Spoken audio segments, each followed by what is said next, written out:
Agrandissement, réduction, donc une partie de géométrie dans l'espace surtout, agrandissement et de réduction. Alors quand est-ce qu'on va rencontrer ce type de phénomène? Eh bien, tout simplement, par exemple, quand on va avoir des sections de pyramides ou des sections de cônes, on sait que lorsqu'on coupe une pyramide par un plan parallèle à la base, on obtient une pyramide qui est une réduction de la pyramide de départ. Et évidemment, la grande pyramide est un agrandissement de la pyramide réduite. Donc on a des agrandissements et réductions un peu tout le temps dans le chapitre, dans la partie de géométrie dans l'espace du programme de 3e. Alors, que savoir sur agrandissement et réduction? D'abord, lorsqu'on fait un agrandissement ou une réduction, ça veut dire que toutes les longueurs sont multipliées par un coefficient K, toutes les longueurs. Si par exemple vous faites un agrandissement, que vous multipliez tout par 3, ça veut dire que toutes les longueurs sont toutes multipliées par 3.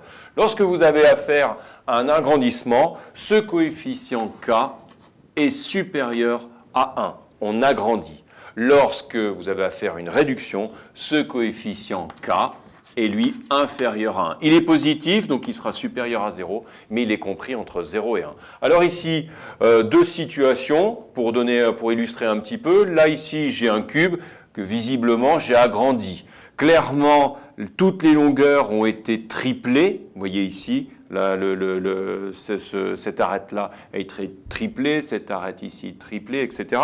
Donc, on a multiplié toutes les longueurs par 3. Alors, ce qui est important de savoir, c'est que lorsque vous multipliez toutes les longueurs par K, ici en l'occurrence 3, eh bien toutes les aires sont, elles, multipliées, alors ici les longueurs sont multipliées par K, eh bien toutes les aires sont, elles, multipliées par K au carré. Regardons-le ici par l'illustration, vous regardez cette face, eh bien elle n'est pas triplée, elle est multipliée par 9. Donc, les aires, elles, sont multipliées par 9.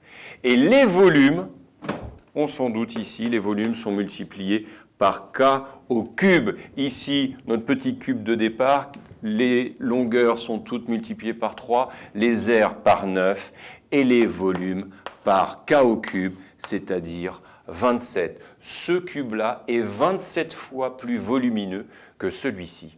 Pareil pour les réductions. Voici un petit exemple. Admettons que cette boule ait été réduite de moitié, donc on a divisé par 2. Ça veut dire que le coefficient multiplicateur est de 0,5, compris entre 0 et 1. Eh bien, dans ce cas-là, toutes les longueurs sont multipliées par 0,5, c'est-à-dire divisées par 2. Le diamètre est 2 fois plus petit, le rayon est 2 fois plus petit.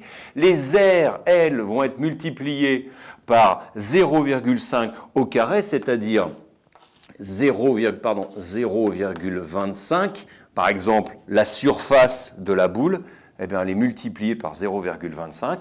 Et pour ce qui est du volume de la boule, eh bien, il va être multiplié par 0,5 au cube, c'est-à-dire par 0,125. Voilà, donc à retenir, agrandissement K supérieur à 1, réduction K inférieur à 1, et surtout très important, les longueurs sont multipliées par K, les aires par K au carré, et les volumes par K au cube.